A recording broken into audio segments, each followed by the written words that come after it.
Yes, I say good morning, good afternoon, good evening, and to some of you, good night, depending on your time zone. And of course, in a very popular location here in Biafra land, I am reaching you with this matter of utmost importance. And so I would first of all ask you to kind of tolerate the noises on the background, but then the message must be sent across. I am George Onyibe, and of course I stand to continue to defend the truth as far as we are concerned as a people. And of course I must lend my voice to men and women out there who against all odds have decided to stand to protect the overall interest of our people. It's not because we want to castigate anybody. It's not because we hate anybody. It's not because we want to prove we are something that we are not. It's just because we have seen evil. We choose not to identify with this evil, and we will not allow the next generation of our people to be sold under our watch. A lot of people do not understand what we represent. Those who started this atrocity think it's going to be like game as usual and they are going to walk away. But they have no idea, all of them. I borrowed the words of Uchuka from Efo, and he said, "Let the evil we have done follow us." There are those standing aside looking for who to mess up. If your leader, if Nnamdi Kanu is your leader, and your leader at this stage, go and ask him, J. Joase. He will tell you if he know he will be like this, he will not do what he have done. And now I want to bring update for you, according to IPONC. But before then, let me remind us. It's a shame today. The Igbos in the southeast are busy telling you, hey, we want our 5 states. Of course, Nnamdi Kanu follow us. We want to be our own. We can make it and we are okay. We are equal to the task. And I see some of them, I think they are even intelligent. They have something upstairs. They join to this mess. But let me tell you the truth. The first instrument of our undoing is you to believe that there are Igbo in the southeast and they are different from Igbo in the south. And I love the Fulani for that. Because the Fulani man in Nigeria is the same Fulani man in Gambia, is the same Fulani man in Niger, is the same Fulani man everywhere all over the world. They are not the same. They have their differences, but yet they are the same. So the Igbo in the southeast, the Igbo in the southwest, the Igbo in the south north, the Igbo in the south upland, river, and all of you are the same. But I won't blame you, because it is what they fed you with. That is what you have been desificating. What your parents gave you is what is worrying you. And now look at how our life is so messed up. And some of us can't even read the bigger picture. I was with my son some days ago, and I asked him, I said, stop a motorbike. Immediately I gave him the instruction. I said, tell them where we are going to drop. He did that. And then he saw one. I was thinking he's going to stop the bike, and then he did not. And then another one. And I asked him, I said, this is a means of transportation to take us to where we are going to.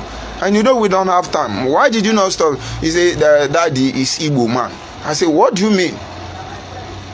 It's Igbo man. He said he will not agree. He will always charge hard. And I said, come, let me tell you. I know what your problem is. The virus, the disease has started eating you. It's an Igbo man. What are you? He kept quiet and smiled. I said, what are you? And I said to him, son, I understand that feeling. But it's not every of us. I cannot come out and condemn you. I am more Igbo than you. I am more Igbo than you. Just that I cannot be criminal like you. I told my son, I said, don't let that deceive you. You are Igbo man. You must understand that, accept it, embrace it, because somewhere along the line, it's not going to be like this. And that is because even at his tender age, he sees some things criminal like Nnamdi Kanu are doing, and you want to shut us up. Thunder will fire all of you in that category. Now before our very eyes, legend has come and gone. Heroes has come and gone. Genuine men and women has come and gone. Prophet has come and gone. Those who cannot be compromised has been killed, blackmailed, character assassinated, and relegated to the background that you won't even be proud to associate with them. We have found ourselves on the same point. If we have not stood up in this resistance today, most of you will stone me when you will see me. But the greatest disgrace of Nnamdi Kanu is that 90% of those he lied against me, darling them as they pepper, as they hot to blackmail me, all of them knew Nnamdi Kanu is a liar, a very choleric liar. And then Nnamdi Kanu broke their hearts, broke their spirit more than they could anticipate. The real IPOB members are not talking. It is idiot, mugus, bingos, atoro that are on social media jumping up and let's frustrate them. Nah, we never start this journey. And now before our very eyes, they sell us, they exchange us, relegating us to the background on a daily basis. And we keep quiet until IPOB came.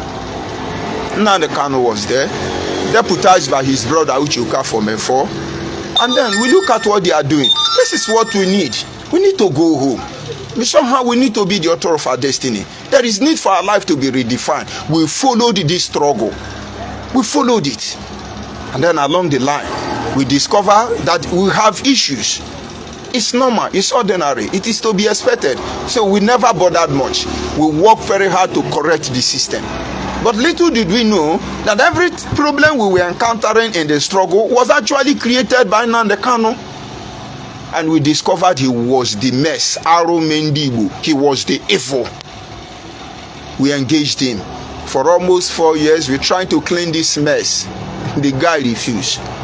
He vowed, instead of him not to be our God and our supremacy, he would destroy Biafra to the background. And that is why that name cannot be jettisoned. It is we against Nnamdi Kanu. Nnamdi Kanu and his bingo against the genuine Igbo people around the world.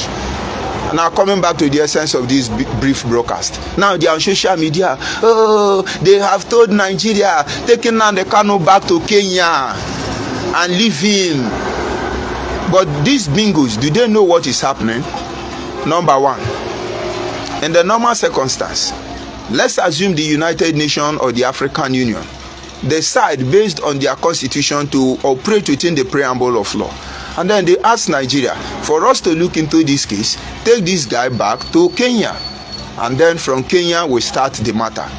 You think when they take Nnamdi Kanu back to Kenya, then Kenya government will allow Nnamdi Kanu to go to his mansion in Kenya and begin to drink wine and begin to enjoy?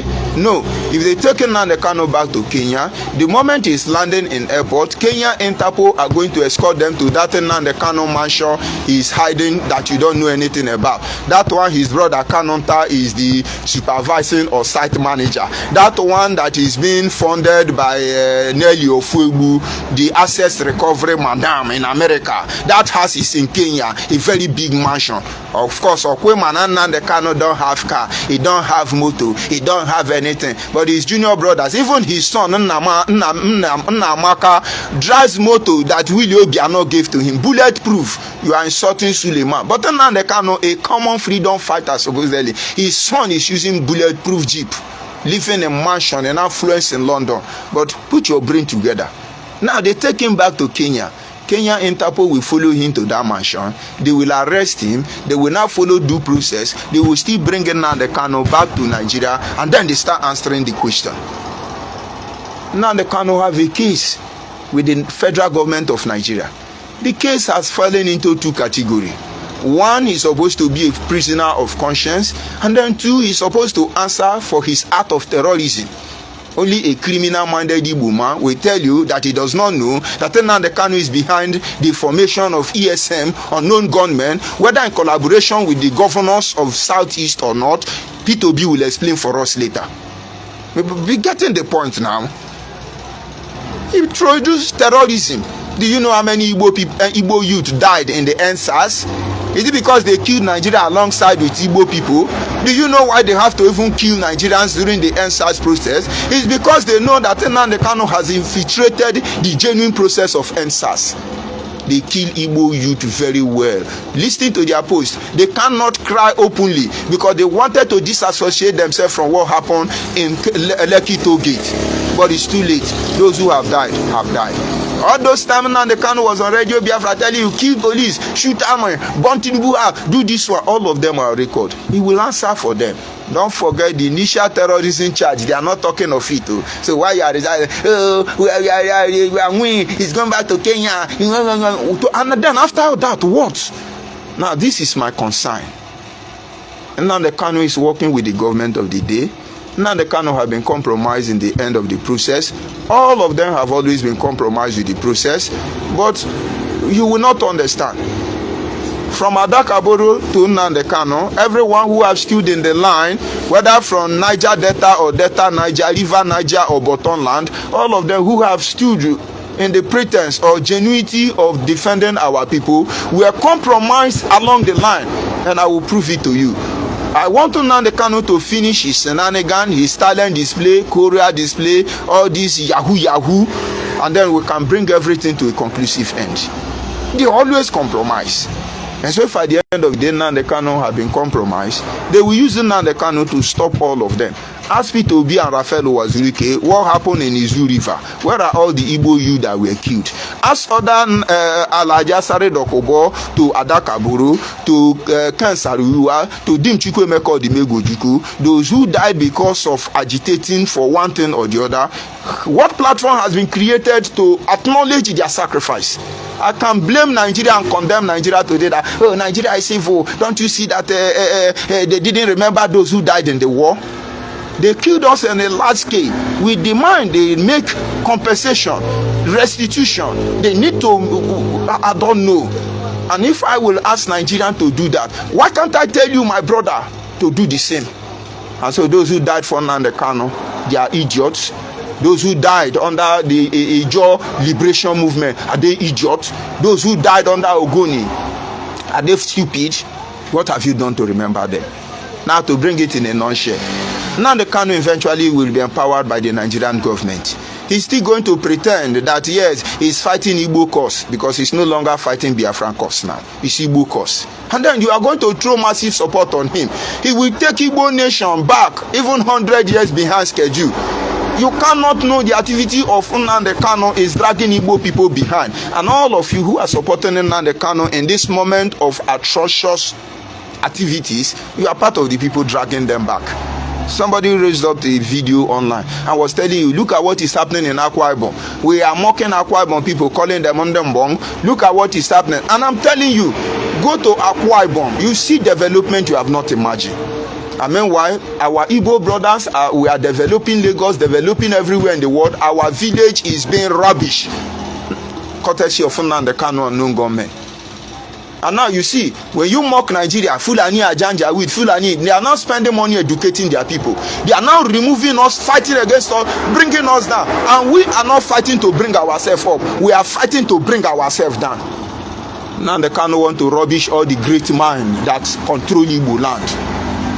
It doesn't now they can't know a bit of what Clifford Iruanya know. I want you to look at Nnamdi Kanu and Clifford Chukwuemeka Iruanya. You tell me that yes, Nnamdi Kanu can equal that man academically. I'm not talking about Jokpa Uchuka from Efo. I'm not talking about Dr. Bidio Bino. I'm not talking about Mazi Paul Okum. I'm not talking in terms of sincerity, genuinity, or otherwise. But of course, we have to kill all of them. Uchoka from Efo is a saboteur. George Onibe is a saboteur. Ubidio Bino is a saboteur. Dr. Kado is a saboteur. Chukwuemeka Iruanya is a saboteur. Leti Mamazo is a saboteur. Everybody is a saboteur because of one idiot. Don't I get sense? That thing you think you know, people are rallying you around. If you allow the weak to be strong as a result of your stupidity, they will never let you come up again. That is why some of the program coming up in recent days under the platform of Seventh Dimension, I will review to you some of the reasons why blacks have been so oppressed. And the whole world is making sure that such a great nation of black homo sapiens like me and you will never rise again. The same thing is happening to the Igbo nation. The same thing is happening to us, and we are rejoicing over it. What every genuine Biafra should do now is monitor the activity of Nnamdi Kanu and IPOB as they are trying to change